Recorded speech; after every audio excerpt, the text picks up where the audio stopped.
Bonjour à tous et bienvenue dans Tribune SCO. On va évidemment revenir sur le 6e match consécutif sans victoire pour le SCO d'Angers. C'était hier soir à Jean-Bouin. Défaite 2-0 face à Nantes. On va revenir sur cette rencontre avec mes experts. Florian Bolaton à ma droite, Mathieu, supporter angevin. On va débriefer tout ça. La crise couvre-t-elle du côté d'Angers SCO? On en parle dans Tribune SCO. Générique.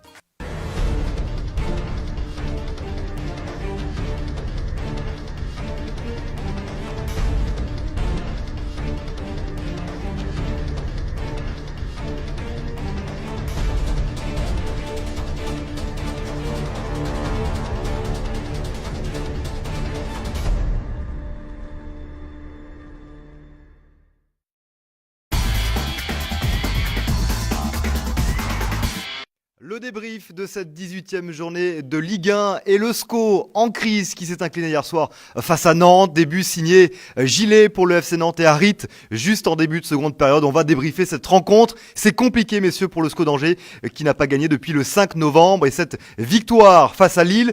Florian Bolaton, bonjour. Bonjour Mathieu. Bonjour. Messieurs, ça a été compliqué pour le SCO d'Angers hier soir. On va revenir sur ce match. Florian, les temps forts, est-ce que tu peux revenir avec nous sur cette rencontre ? On va revenir sur cette 18e journée de Ligue 1, cette réception du FC Nantes qui est venu le couteau entre les dents, comme on dit. L'effet Sergio Conceição, bien entendu, était là. Un gros match de la part des Nantais. Et à contrario, les Angevins, sans le créateur, sans le dépositeur du jeu, Thomas Mangani, il a manqué terriblement, Thomas Mangani. Et les Angevins se sont fait cueillir après la blessure de Johan Andreu, qui aujourd'hui est entre les ligaments croisés ou l'entorse du genou, on n'en sait pas plus. Mais Stéphane Moulin, pour l'avoir vu après match, était inquiet sur le sort de l'ancien du Gazélec d'Ajaccio. Toujours est-il que Johan Andreu a laissé sa place à Pablo Martinez, ce qui a coïncidé avec l'ouverture du score. 2 minutes après son entrée, les Nantais se sont rués sur le côté droit et ont ouvert le score. Pas fort logiquement, mais ils ont bien pris cette opportunité au vol et mené 1-0 en toute logique. On va décortiquer évidemment cette rencontre. L'image forte de cette soirée, c'est évidemment les sifflets des supporters angevins mécontents, qui n'ont pas été salués par les joueurs angevins rentrés au vestiaire. Seul le président Saïd Chaban est venu discuter avec les supporters angevins, des supporters en colère. Mathieu, est-ce que c'est justifié, ces supporters mécontents ? Je pense que oui, en effet, c'est justifié. Aujourd'hui, voilà, quand on paye un abonnement, quand on vient soutenir son équipe le vendredi soir ou le samedi, on attend d'eux qu'ils se battent, qu'ils se donnent à fond. Et clairement, ce n'était pas le cas ce soir. Pour moi, la différence dans ce match, elle s'est faite d'abord par l'attitude. On avait des Nantais, comme tu disais, voilà, qui avaient vraiment l'envie d'en découdre, envie de prouver qu'ils étaient encore là. Il y a eu un effet Conceição ? Je pense, après, je ne suis pas dans les petits papiers nantais, mais de toute façon, forcément, il a insufflé une nouvelle dynamique, alors que nous, voilà, on un peu la tête dans les chaussettes après le match de Nancy, et puis encore une fois abattu. Alors, il peut y avoir des nouveaux joueurs, type Toko Ekambi, qui sont là depuis quelques temps, qui peuvent éventuellement se laisser abattre. Mais quand je vois Romain Thomas, qui à l'époque de la Ligue 2 était le vice-capitaine et qui aujourd'hui baisse les bras, c'est vraiment symptomatique d'un problème aujourd'hui au SCO d'Angers. Ouais. Malaise peut-être au sein du vestiaire angevin, on va évidemment en discuter. Les Angevins qui restaient sur un non-match, Florian à Nancy, des Angevins qui sont à la recherche de points depuis déjà un bon mois. Y a-t-il péril dans la demeure, Florian ? On sait que le SCO va jouer Lyon le week-end prochain, ensuite ça sera la trêve, mais la zone rouge se rapproche à grands pas. Alors le SCO est défait ce soir, est défait hier soir, 2-0 par cette équipe nantaise. Il y a eu un semblant de réaction, mais beaucoup trop faible pour espérer contrecarrer cette victoire nantaise et cet effet Conceição. On a vu vraiment des Nantais avec le couteau entre les dents. Et Conceição, en arrivant, petite anecdote, il a dit, moi, les entraînements, c'est 2 entraînements par jour. C'est les joueurs qui viennent prendre le petit-déj. Ça n'a pas plu au Fisquita qui lui a dit non, en France, on ne fait pas 2 entraînements par semaine. Et force est de constater que Nantes renaît de ses cendres. Ça va beaucoup mieux. En l'espace de 2 rencontres, il se qualifie en Coupe de la Ligue. Il marque 3 buts. Ça faisait 9 mois que les Nantais n'avaient pas marqué 3 buts. Ils se qualifient en Coupe de la Ligue face à Montpellier qu'ils vont rencontrer mercredi en championnat cette fois-ci. Et ils prennent les 3 points face au SCO d'Angers et ils reviennent à 3 unités du SCO. Alors, y a-t-il péril en la demeure? Je dirais non, parce que le SCO a 19 points. Ils sont sur les temps de passage, pas l'année dernière, mais sur les temps de passage d'un futur maintenu, parce qu'on dit souvent qu'un maintien s'obtient à 38-40 points. Il y a un prochain match pour clôturer cette phase aller. Le SCO, je les vois mal faire un résultat à Lyon, mais je ne pense pas qu'ils seront dans la charrette, mais ils auront encore 19 points. Ils auront la moitié des points requis pour sauver leur tête en Ligue 1. Mais en tout cas, c'est un passage clairement à vide. 0 points sur 12, 1 point sur 15 avec le match nul à Rennes. C'est compliqué en ce moment. Alors d'un point de vue comptable, Mathieu, il n'y a pas de danger. Tant comptablement parlant, c'est pas encore compliqué, tant sur l'attitude. Et c'est ça finalement que les supporters angevins pointaient du doigt hier. Ça laisse à désirer. Alors bien sûr, il y a l'attitude. Je reviens juste sur ce que tu dis. En effet, d'un point de vue factuel au niveau des points, il n'y a pas de péril en la demeure. Ceci dit, le SCO, depuis quelques années, fait toujours un très bon début de saison, a toujours un coup de moins bien vers février et finit mal la saison. On l'a vu l'année dernière. On était second à la première partie du championnat et on a fini 17e sur la seconde partie. Et si le coup de moins bien arrivait en décembre, là du coup c'est inquiétant. Et c'est là où, en plus, comme tu dis, avec l'attitude que les joueurs ont démontré ce soir, moi en tant que supporter, honnêtement je suis inquiet. Je suis inquiet parce que s'il n'y a pas une nouvelle dynamique qui sera insufflée par Stéphane Moulin, ça risque d'être compliqué. Président Chaban a rassuré les supporters angevins. Le discours, il a été entendu, compris. Est-ce que toi, tu t'adhères aux propos de Saïd Chaban ? Je ne vais pas refaire polémique vis-à-vis de Saïd Chaban, mais bon, pour moi, voilà, Saïd Chaban, c'est un politique. Et aujourd'hui, voilà, il voit des supporters mécontents. Et bon, il vient un peu les brosser dans le sens du poil, comme on dit. Ceci dit, moi j'ai trouvé inacceptable que les joueurs angevins partent de la pelouse sans saluer les supporters. Je veux dire, on paye des abonnements assez chers, ils partent comme ça sans saluer la tribune populaire qui vient au froid les soutenir. Et ça c'est inacceptable. Et justement, je voudrais ton avis, Florian, sur l'attitude des joueurs angevins qui ne sont pas allés saluer leurs supporters à la fin de la rencontre. Qu'est-ce que tu penses de ça ? Je pense, Yann, que les angevins, les scoïstes, ils seraient bien allés saluer les supporters angevins, sauf que Olivier Piqueux, on le voit, on le reverra sur certaines images.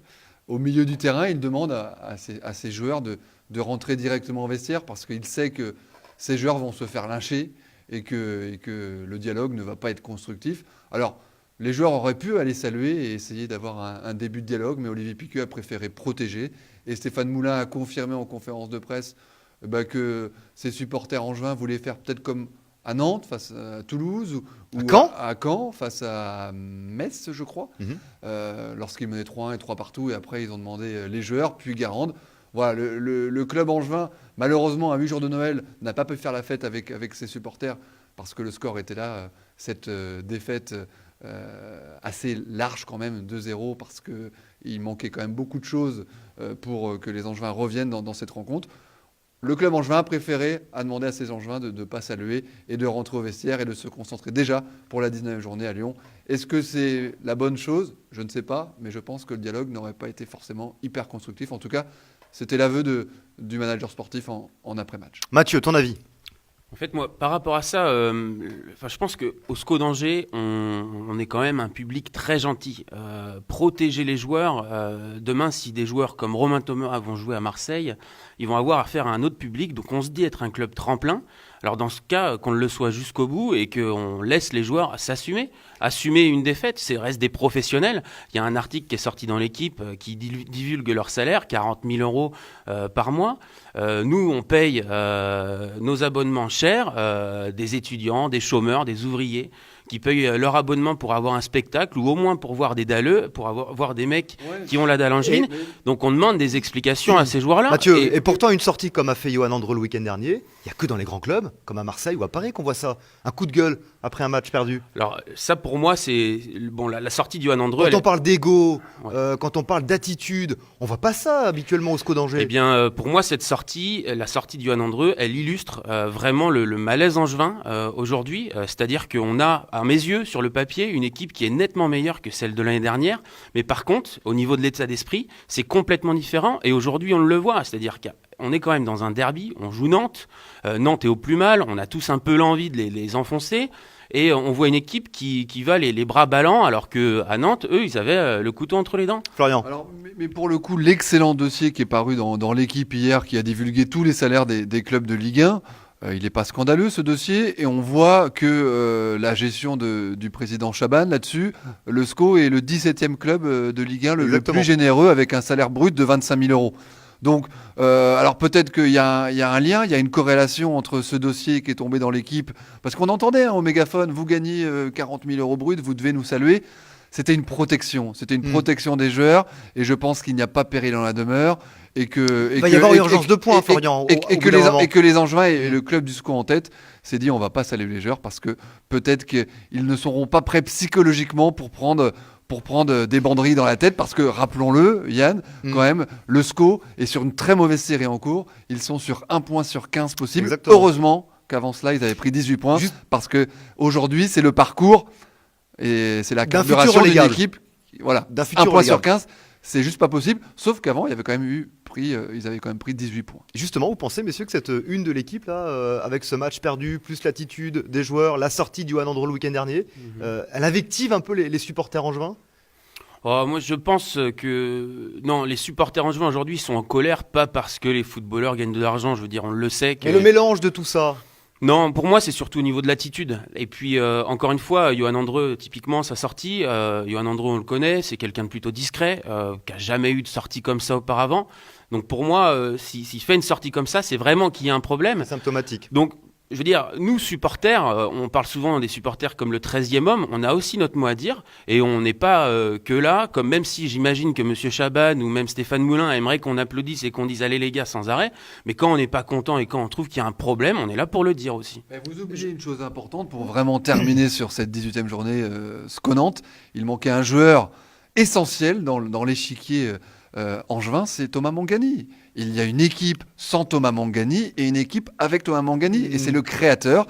Et ce soir, il a manqué de créateur parce qu'on ne peut pas demander à Jamel Saï, avec tout le respect que je lui dois, ou Cherendoy, d'organiser le jeu. C'est des joueurs, des récupérateurs. Après, Florian, donc il a manqué quelqu'un à la création. Il a manqué quelqu'un à la création. Mais tu peux pas résumer la performance d'une équipe par l'absence d'un joueur. Sur l'animation offensive, force est de constater que Thomas Mangani il a une énorme importance justement, dans la création. On va revenir dans le jeu et dans les temps forts de cette rencontre. Florian nous a fait la fiche technique en début d'émission. On va revenir sur les buts, messieurs, parce qu'on a senti dès le début de cette rencontre qu'il s'était passé quelque chose du côté de Nantes. L'effet contre Sessao, d'abord avec cette victoire cette semaine en Coupe de la Ligue et la qualification nantaise, on a senti des Nantais métamorphosés, des Nantais beaucoup plus mordants, beaucoup plus agressifs. On a senti dès le début que ce match allait être compliqué pour les Angevins. Sur le but, Mathieu, avec cette blessure d'Andreu, on sent que c'est très compliqué derrière. Alors, le premier but, pour moi, il est presque anecdotique, j'ai envie de dire. Parce que, en fait, Andreu se blesse, sort. Martinez, à ce stade du match, n'est pas échauffé, parce qu'il n'y a aucune raison de le mettre à l'échauffement en début de match, d'autant plus pour un latéral. Donc il rentre pas chaud, le pauvre, dans un derby où c'est compliqué parce que on prenait un bouillon, on perdait tous nos duels. Et du coup, bon, sur son côté, il prend le bouillon. Alors moi, ça, je lui en veux pas. Par contre, ce que je comprends pas, c'est pourquoi Gillet se retrouve complètement seul dans l'axe, en position de frappe. Un joueur comme ça, si on le laisse dans une position pareille, c'est le résultat qu'il y a eu ce soir. Parce que Stepinski, c'est pas non plus c'est pas une bête de course, hein, Stepinski. La différence qu'il fait ce soir, avant de faire cette passe décisive pour Gillet, il la fait pas habituellement. C'est souvent un joueur discret, Stepinski. Oui. Avec Andreu, il passe pas normalement. Bien sûr, non mais même Martinez, ça reste pour moi un bon joueur. C'est le vrai Corse agressif qui est fort sur l'homme. Mais là, le problème, c'est que faire rentrer un joueur comme ça en début de match dans un derby pas échauffé, c'est compliqué. Et juste derrière, après, il est sur une action justement décisive. Et pour lui, c'était compliqué. Enfin, pour moi, ce but, il est anecdotique, mais il reflète quand même l'attitude des Angevins en début de match, c'est-à-dire une attitude passive où, encore une fois, je me répète, mais on perdait tous nos duels. On pensait qu'à la mi-temps, Florian, Moulin allait changer les choses. Ça ne s'est pas passé comme ça, puisque dès le début de cette seconde période, les Nantais qui ajoutent ce second but contre Fulgurant. Hein. Ouais, mais contre le cours du jeu, parce qu'avant, il y a une balle d'un partout que Cherendoy manque, avec une belle parade de Ryu. Et sur la contre-attaque, si vous regardez les images, moi, je pense clairement qu'il y a un manque de fraîcheur physique et qu'on tire toujours sur les mêmes. Le 11 type de Stéphane Moulin, on le connaît à 2-3 variantes près. Et moi, ce que je pose la question, c'est où sont les Flavien Tay ? Où sont les Dixon Wakame ? Où sont les Wissa ? Voilà, peut-être qu'aujourd'hui, il n'apporte pas ce que Stéphane Moulin escompte et attend d'eux. En même temps, on les a vus en Coupe de la Ligue, c'était pas flamboyant. Effectivement. Alors, on va rebondir déjà même sur le futur. Il va y avoir la CAN avec de nombreux, au moins 5 internationaux et 5 titulaires, au pire 4, vont quitter le 11. Ça aussi, c'est une source d'inquiétude. Ça, c'est une source d'inquiétude Donc là, pour je la serais CAN. plus inquiet pour l'avenir, parce que aujourd'hui, il y avait matière à prendre 15 points sur le plan comptable. On n'en prend qu'un, malheureusement. Je ne veux pas dire qu'on aurait dû faire du 15 sur 15, c'est impossible. Il n'y avait que des gros. Mais la dynamique est mauvaise.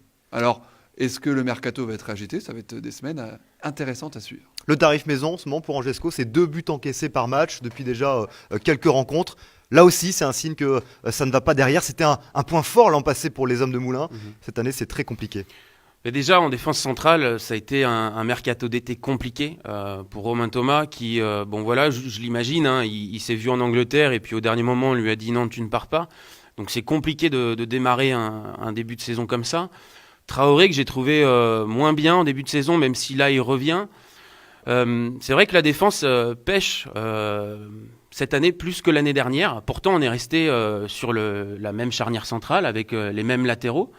Et je pense qu'encore une fois, c'est une question sûrement d'attitude, de mentalité, de confiance aussi certainement. L'enthousiasme du début de saison de l'année passée n'est sûrement pas le même de cette année. Et comme on dit souvent, la première année en Ligue 1 n'est pas la plus difficile, c'est la deuxième où il faut confirmer.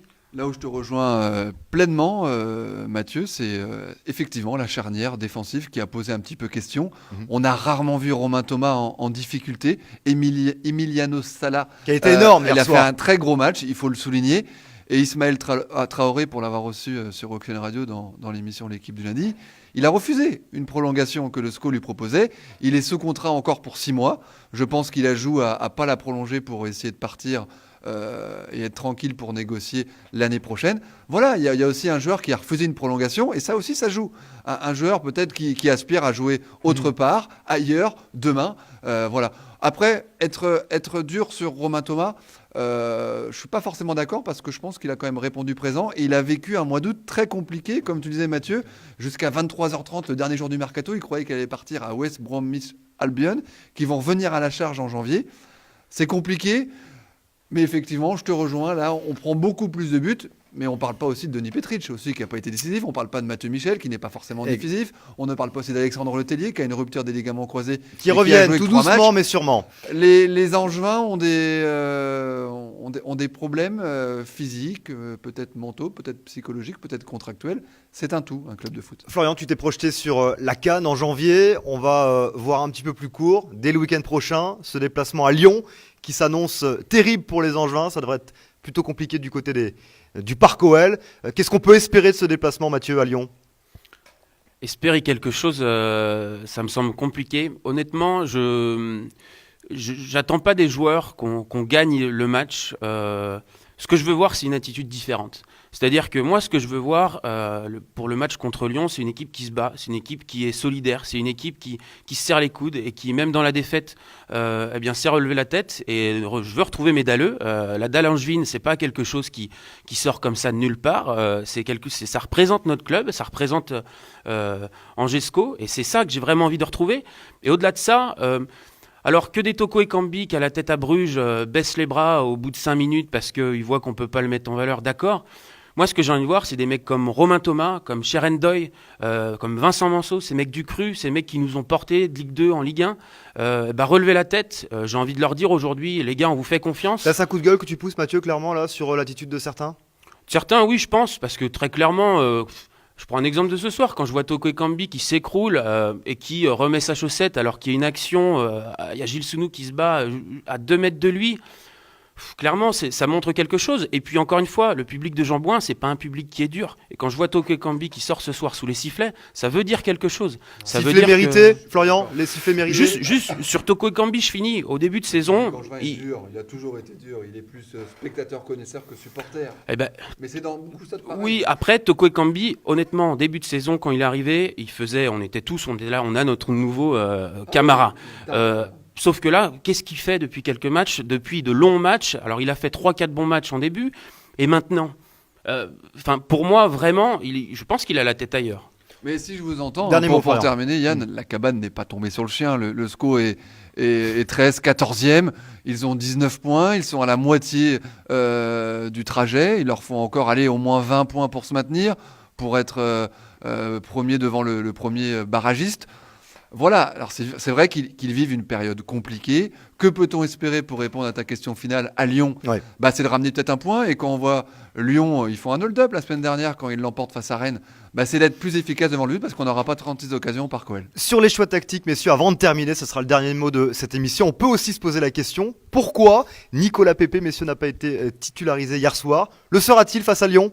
Ça a été le meilleur Angevin hier soir. Moi, je pense que c'est très bien joué de ne pas le titulariser. Ça me fait penser un peu à Sofiane Bouffal, qui à l'époque de la Ligue 2 n'était pas souvent titulaire, rentrait en cours de match.